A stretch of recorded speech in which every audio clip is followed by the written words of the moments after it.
Hello everyone. Today's poem is Zhou Song, 执竞, a Zhou Song from the Book of Songs. So, in general speaking, the Zhou Song is the anthem songs to gods, to King Wen and to King Wu. So this is a very special. There are so many kings in the Zhou dynasty, but the anthem songs was only written or sung to gods and the first two kings of the Zhou dynasty, which is King Wen and King Wu. So in the first subchapter in the Zhou Song, which is the 10 poems of Qingmiao. The subchapter name was 10 poems of Qingmiao, 清妙之时. It's all about gods and King Wen, except the last two poems. So the poems I shared today is the 9 poems in the 清妙之时, in the first subchapter of the Zhou Song. So a little bit complicated, but you know that what I'm telling is the focal point is the anthem songs was only dedicated to 3 categories: the gods, many gods, the biggest, the grand god, which was so called as Shang and the first king of the Zhou dynasty, King Wen, the second king of the Zhou dynasty, King Wu. And by these 2 first kings in the Zhou dynasty, they also make the 2 characters so famous and so significant to Chinese culture, which is Wen and another is Wu. So today, the general meaning for Wen is sort of the cultural, civilized, and Wu is martial, is war, is power. But in the very, very ancient time, it's hard to say. It might not represent a little bit different meaning. So why the 2 characters, Wen and Wu, was so significant to Chinese even till today? It's because Wen and Wu was so-called posthumous name, an honorable or maybe a condemning name to a just passed away king. And later on, a lot of the noble persons and the famous persons, they also got a similar posthumous name when they died. So basically, the posthumous name reflect the merits and the virtue of these people. So this is such important things for Chinese. And a lot of people, they do so many things. In somehow, they are looking for a good posthumous name. And the posthumous name Wen and Wu is the most magnificent, was the most valuable, was the most honorable name, posthumous name a person could have. So whenever you saw a posthumous name with the character Wen and Wu, it tells this guy, this person was so praised by the people after him. That's the most honorable name a person could have after his death. So basically, every king and every emperor in the Chinese history has a Posthumous name. And from that name, you can have a general idea how this king, how this emperor behaves in his life. And the only exception is the Qin dynasty.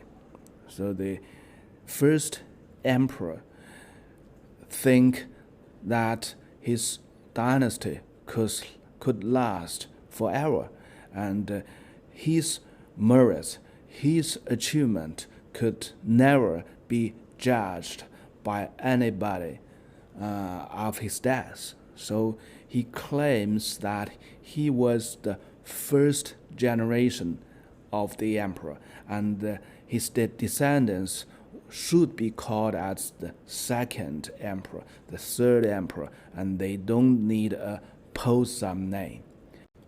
By Posthumous name, you can see how profound the influence King Wen and King Wu had to the Chinese history and to the Chinese people.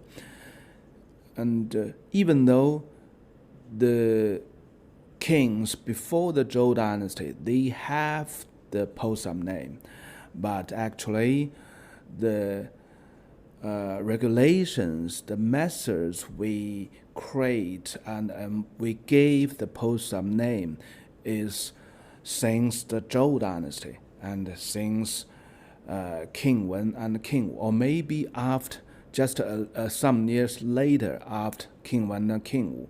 And the Wen and the Wu is the most honorable Posthumous name. Okay, let's have a look at this simple poem. The anthem songs are all simple in words, but meaningful in its political content.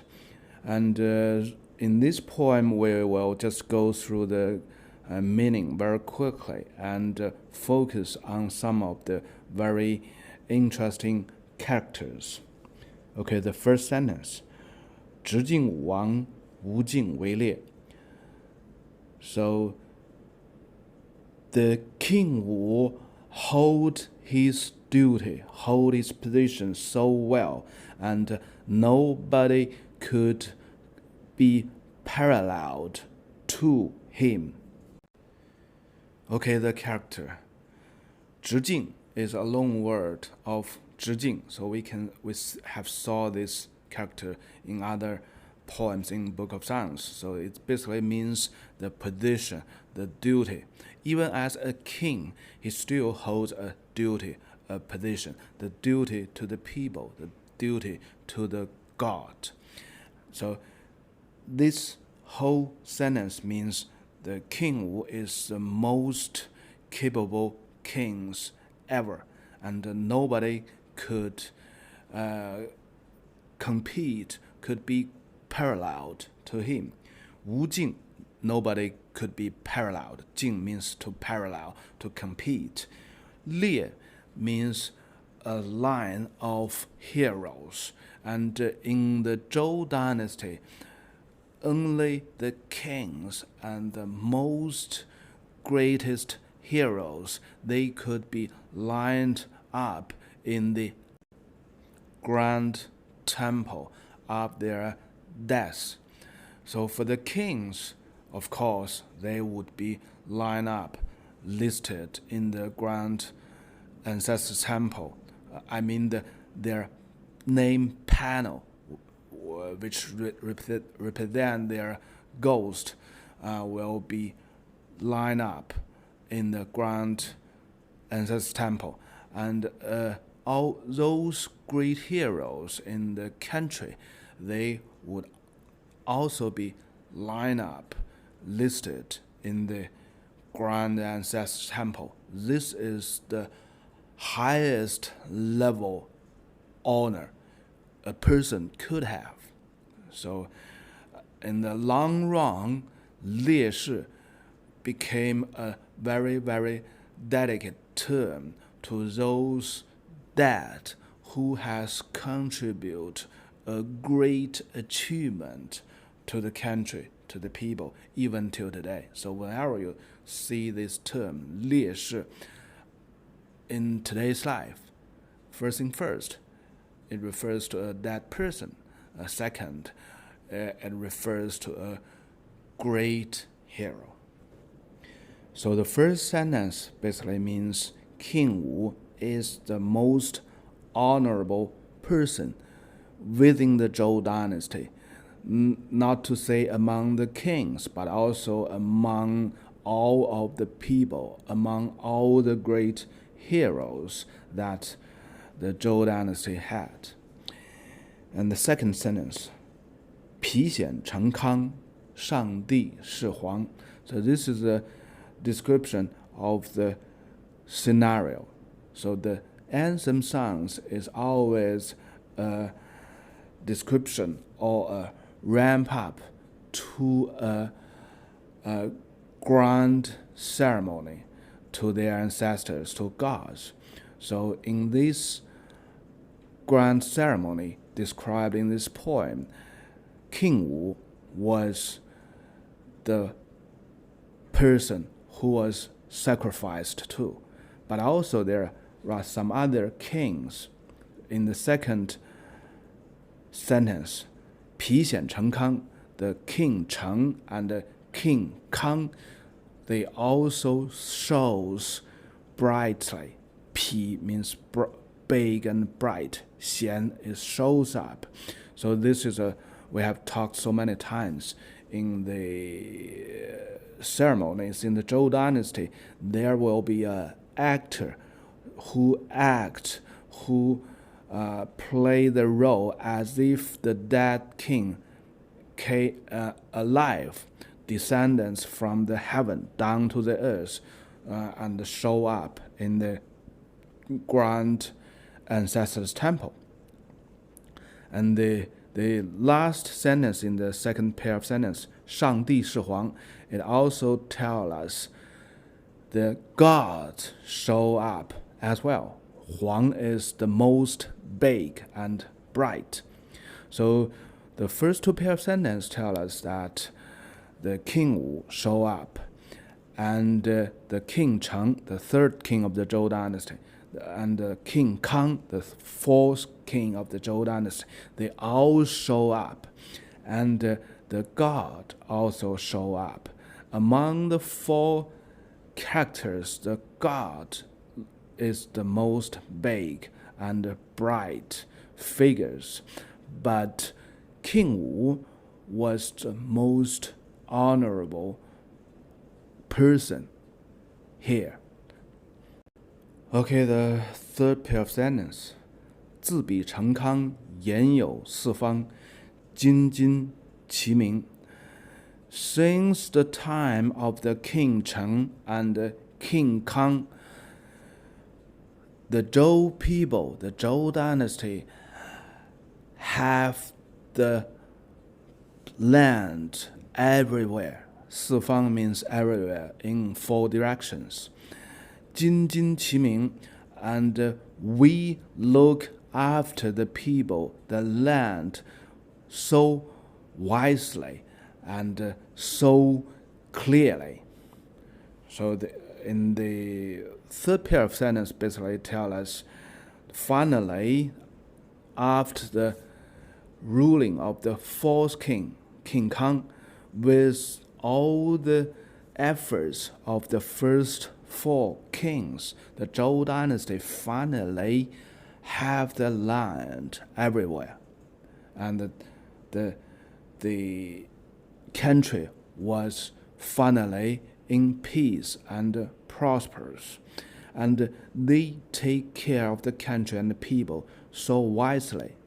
So in the Chinese term, 明, bright, it basically tells us that the king was so wise and he was so smart because he sees everything, and he is just like a light shining and lightening up, enlightening everything. So all the things is so clear, and with the clear mind sight and eyesight, you will do your job. You will do your duty wisely and right. Jinjin is very interesting. It always explained as something others, but just look at the very original form. So it's just like two things together, and one thing is clearly to the point. So I think Jinjin is telling the meaning. Is the meaning of Jinjin means so precisely. It's just like pinpoint to the key point. So 斤斤其明 means they are bright and they are so precise. Okay, the fourth pair of sentences. 钟鼓喤喤，磬莞将将，降福攘攘. The bell, the drum, the strikes, the pipes, they are all playing the nice music. And at the same time, the God, He gave us, He blessed us the fortune and the luck, so many. So this is a description of the situation that first thing first, the Zhou people plead to the God, to the King Wen, to the King Cheng, to the King Kang. They all come down from the heaven to the site in this grand ancestor temple. And with all the music played, the kings, the God, gave them bless and fortune.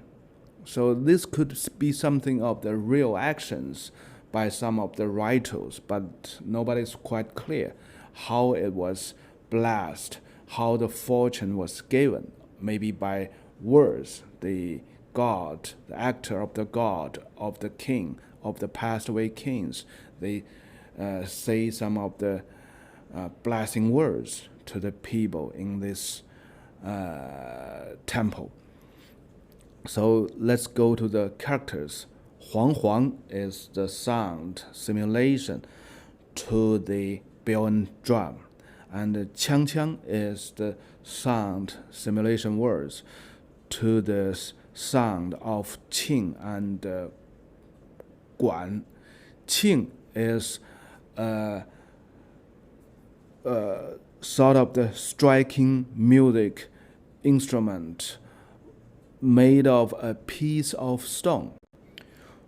Guan is pipe, is the flute. So the ancient flute is with many pipe, just like this in the picture.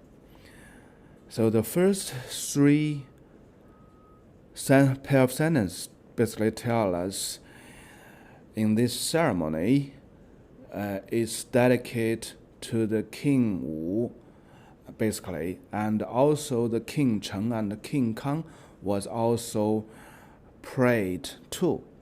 And of course, the God was always in the ceremony. And with the music played, with all the achievement the three kings they have made to the Zhou dynasty. And in this ceremony, the God, the King Wu, King Cheng, and King Kang, they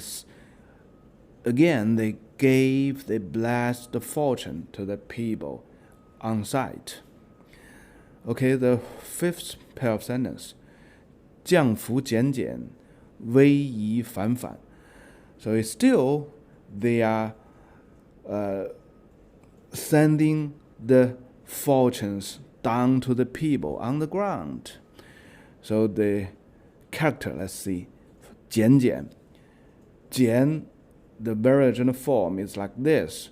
So it's just like something is coming down from above into the door of this grand temple, and the things in the middle is a piece of meat.